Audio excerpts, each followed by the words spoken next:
Dan saudara-saudara sekalian yang kami cintai dalam Yesus Kristus, ada seorang yang pengusaha yang sukses,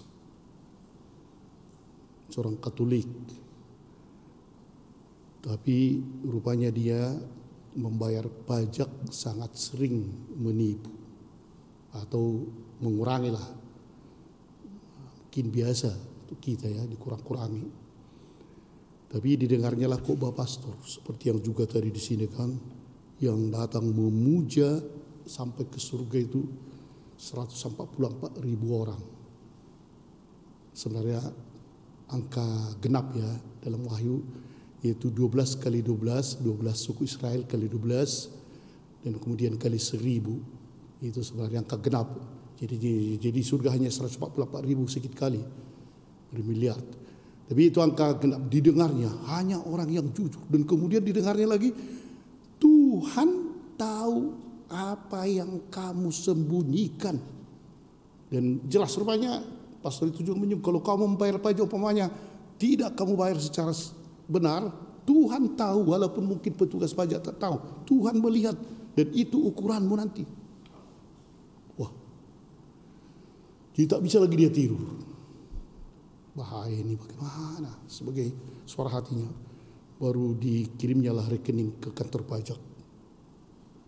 Saya bayar 1 juta karena saya selama ini menipu, dan saya tidak tidur karena saya belum jujur bayarnya. Tapi ditulis lagi, sekiranya saya masih belum bisa tidur, saya bayar lagi. Nah, inilah masih berperbudak dia kan. Saya bayar 1 juta, rupanya masih disembunyikannya 5 juta. Sekira karena tidak tidur itunya dia.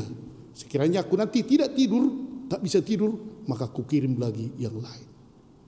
Ini, jadi tidak orang kaya atau apapun itu membayar pajak kemana kita tipu-tipunya kan. Ada juga yang sangat mengharukan di dalam perkumpulan doa. Jadi mereka masing-masing, mengapa kamu bertobat, mengapa kamu begini? Adalah seorang bapak berdiri, terima kasih. 10 tahun yang lalu saya memang betul-betul tidak kenal Allah. Tapi kemudian saya berdoa dan seterusnya. Dan waktu itu akhirnya saya dapat kerja. Dan gaji saya 1,5 juta. Waktu itu ku persembahkan dan ku minta, Tuhan berkatilah seluruh gajiku ini kuberikan. Saudara-saudara, begitulah kalau kita mau sukses. Kalau kita mau diberkati oleh Tuhan, limpahkan semua. Pasti kita diberkati oleh Tuhan. Hebatlah dia, tirulah aku gitu. Lantas ada seorang ibu. Sekarang gaji bapak pendapatan, wah berapa? Lumayan lah. Kurang lebih 100 juta lah per bulan, lebih kurang.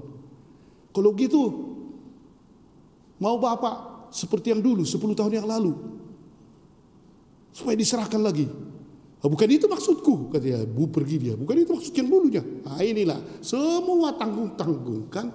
Pada hari ini para bapak dan ibu dan saudara sekalian, memang Yesus melihat orang-orang kaya tadi, ada memang di bait Allah itu sejenis peti ya untuk sumbangan. Jadi dimasukkan seperti kolekte lah ya. Orang kaya memang ya banyak mungkin duitnya, dan si miskin tadi janda ya seluruhnya. Ini pun bahaya juga, janganlah seluruh, nanti tak makan ya. Namun apa sebenarnya setiap pemberian harus kita tanya apa motivasi dari pemberian itu. Setiap kita menyapa orang, setiap kita mengerjakan sesuatu atau memberikan waktu, kita harus bertanya sebenarnya apa motivasi. Ini bukan hanya persoalan duit ya. Kalau kita memberikan bukan hanya persoalan, tapi kita lihat dulu. Pertama, memang kalau kita bandingkan dengan yang dua bagian tadi, orang kaya dan si janda miskin, jangan terus kita bilang bahwa orang kaya itu sombong. Enggak, mungkin dia sangat tulusnya dia memberi. Ada mungkin yang tidak tulus, seperti kolektor di gereja umpamanya, memang dia kaya tapi dikasihnya 10.000, tulusnya dia memberi. Jadi ketulusan barangkali kita andaikanlah kalau kita memberikan memang tulus. Tapi tulus ini harus kita bagi dua. Inilah mungkin yang diajarkan oleh Kristus pada hari ini. Ketulusan bisa minimalis sesedikit mungkin, bisa ketulusan total. Mungkin orang-orang kaya yang memasukkan persembahan itu tulus, tapi tidak total. Tidak memberikan betul-betul dari dirinya. Kalau si miskin tadi, janda miskin itu memang total kepada Tuhan kuberikan. Dia katakan di sini memasukkan 2 peser, tapi Yesus mengatakan justru persembahannya memberikan lebih banyak. Bukan diukur kalau duitnya pastilah kalah 2 peser dengan 100.000, artinya itu kan limper, tak ada artinya.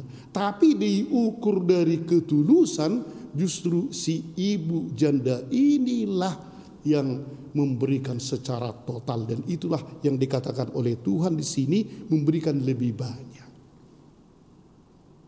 Para bapak dan ibu dan saudara sekalian, kita juga bukan hanya persoalan di sini sumbangan duit, tapi seperti yang kami katakan tadi pembukaan, sebenarnya kita ini semuanya diberikan berlimpah. Ada tugas kita sebagai bapak, sebagai ibu, atau pekerja di kantor atau di rumah, atau sebagai guru, sebagai anak murid, sebagai mahasiswa, hakim, atau apapun itu ya. Ada. Apakah kita melaksanakannya itu secara minimalis? Ngapain dipaksa-paksa? Udahlah. Atau kita buat itu secara total. Ada orang yang selalu berpikir bekerja hanya untuk gaji. Jadi ketika dibuat di kantor lembur sedikit, lembur berapa? 1 jam, berapa? Harus bayar. Ke situ pikirannya. Ada orang yang sebenarnya total, ini panggilan saya sebagai guru atau sebagai pegawai bank, maka apa yang terbaik kuberikan. Akan kujaga dengan benar. Kujaga kondisi badanku supaya memang bisa aku mengerjakannya dengan tulus dan betul. Ini tanggung jawabku. Nanti lonceng pulang. Tulus. Dan gitu juga di rumah para bapak dan ibu. Minimaliskah kita buat di rumah? Kadang-kadang kan apalagi orang Batak kan, di kedai tuanya dia 80% hidupnya, 20% di rumah. Ini mungkin di kedai tua aja lah total dia di sana. Udah rusak kalau seperti itu. Atau dia bersama kawan-kawannya ibu-ibu menggosipnya dia 80%, baru 20% di rumah. Ini berarti tidak memberikan secara total. Dan inilah para bapak dan ibu dan saudara sekalian, marilah kita, apakah kita diberikan tugas di lingkungan, apakah kita berdua, apakah sebagai bapak, sebagai ibu, entah apapun itu panggilan kita, laksanakanlah itu secara total, bukan minimal. Amin.